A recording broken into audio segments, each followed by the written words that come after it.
American football, the U.S.'s most popular sport. You cheer for your favorite players, you cheer for your favorite teams. You relive the highs, the lows with each passing season. We tend to uplift these iconic figures to mythical status. We adorn their accomplishments and see the best in each of them. But there is a darker side to some of these professional athletes. There are some athletes from a very young age that get away with a lot of things that normal kids would not. They get passes and some behaviors become excused because of what they might become. The expectations of the future weigh high on the decisions that are made throughout a child's childhood when they are athletically gifted. But a lot of this is an excuse because some of these athletes are special and they are given passes because they believe that they act a certain way because of their psyches, and these things set them apart from the regular student or the regular athlete.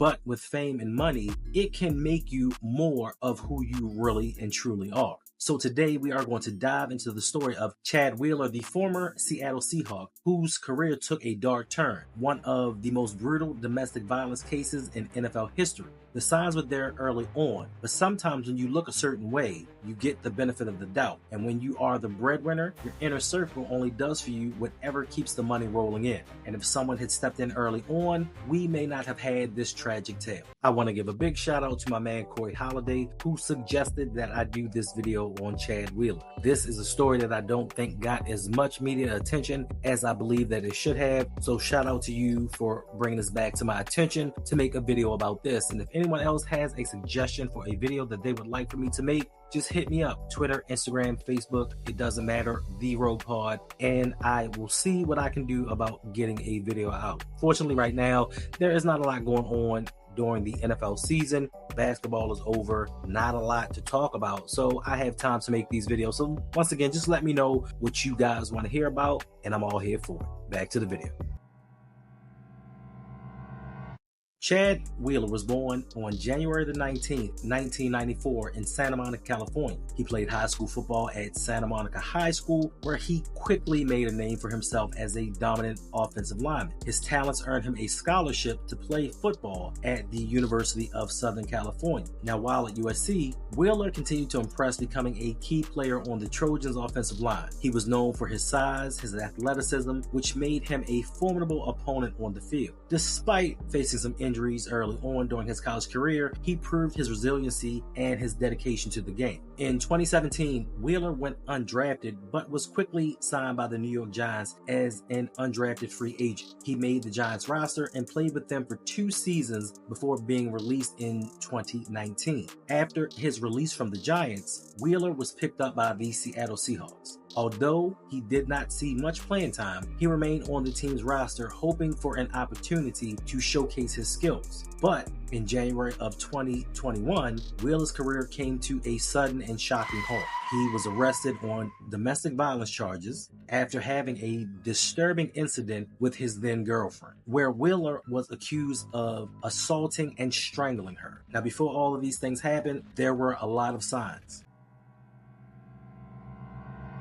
Like on December 19th in 2015, Wheeler was involved in an incident on the USC campus. The Los Angeles police responded to a call at an apartment in South Los Angeles near the USC campus. The police arrived, and a suspect who was later identified as Wheeler was confronted by police who was concerned that he might pick up a weapon and they would have to get into an altercation with this giant man. This led the police to shoot him with multiple beanbag rounds. Beanbags, not bullets, as they used a type of non-lethal force. They do that for some. Wheeler was described as punching walls and disorderly as he barricaded himself inside an apartment with a young woman and her young son. Wheeler was detained by the police, but he was not arrested and was instead transported to a local hospital to be held under protective custody for a psychiatric evaluation. At the time of his discharge, the medical professionals listed his diagnosis as polysubstance abuse with primary marijuana dependencies. He was described as being cannabis dependent, an alcohol abuser, and most importantly, he suffered from bipolar disorder.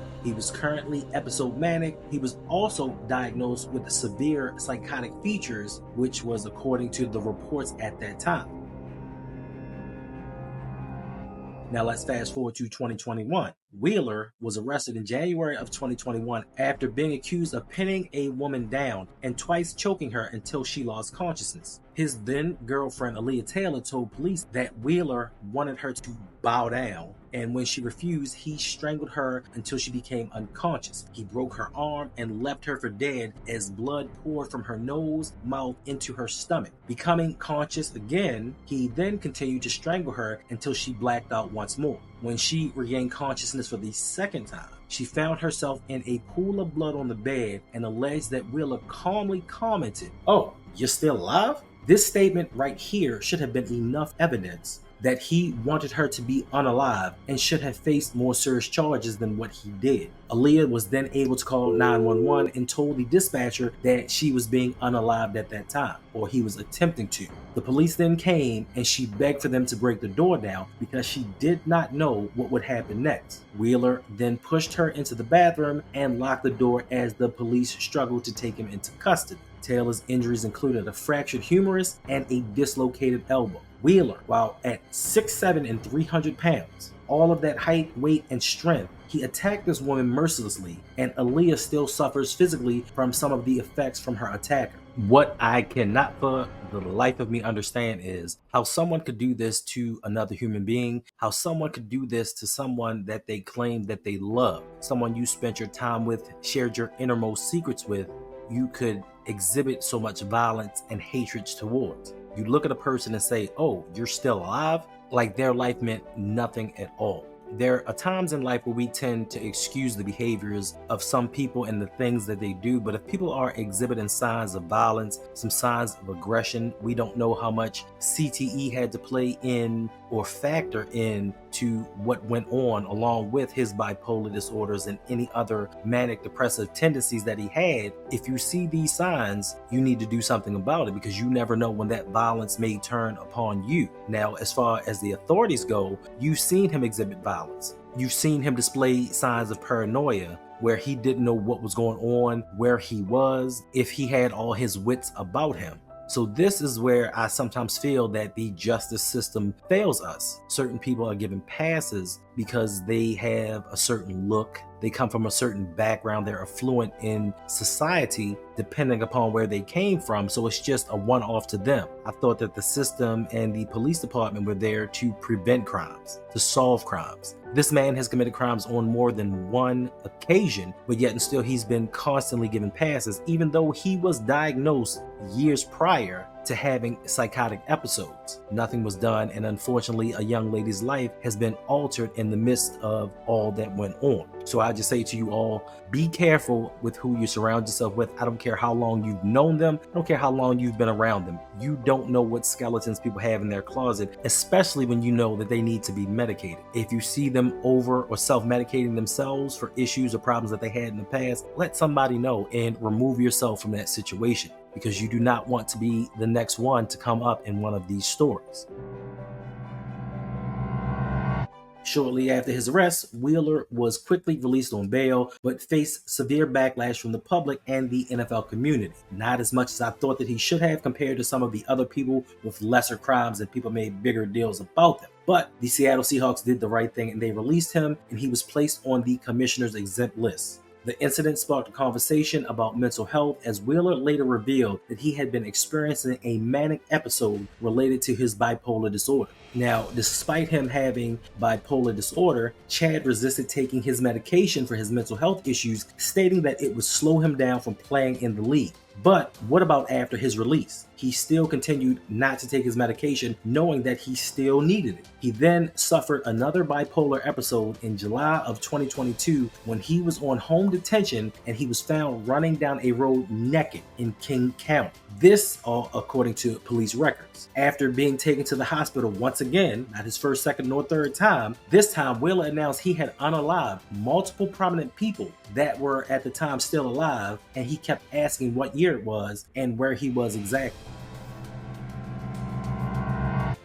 On November the 9th of 2023, Wheeler was found guilty of first and second degree domestic violence. Chad was found not guilty of a third count of unlawful imprisonment, even though he held her against her will and locked her in a bathroom. I don't know how this is not considered kidnapping.